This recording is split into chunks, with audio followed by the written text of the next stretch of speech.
С Явор се запознахме преди година и половина. Видях снимката и в Фейсбук. Една моя приятелка Ралица бяха колеги в една фирма.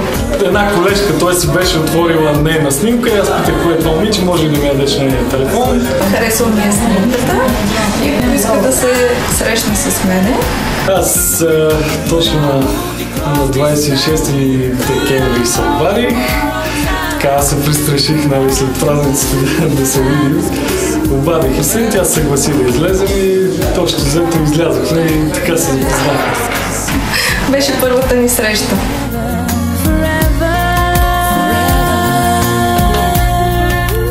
Аз мислех хиляди варианти как да я предложа, но в крайна сметка реших да взема един голям букет от рози. Предстоеше ни да направим година, откакто сме заедно с Явор.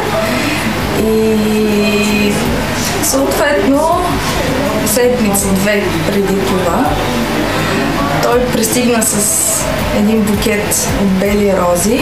Взех пръстена и реших да я предложа вкъщи на колене. Може би необичаен начин, но така прецених, че за мен ще е най-добре. Прибрах се вкъщи, на колене и паднах и попитах. Всъщност даже не помня това питах. Коленичо ми предложи да се омъжа за него. Подари ми този пръстен.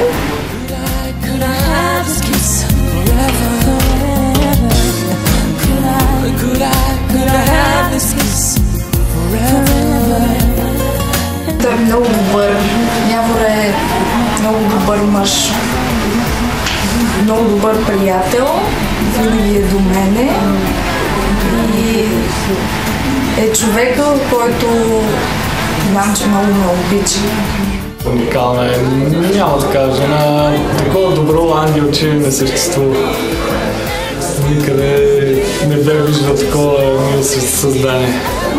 И затова я предложих. Най-свестното момиче, което съм виждал и познавам.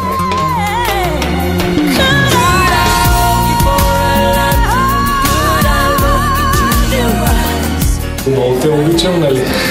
Само това мога да кажа. Мисля, че с това се изчерпва каквото и друго да кажа.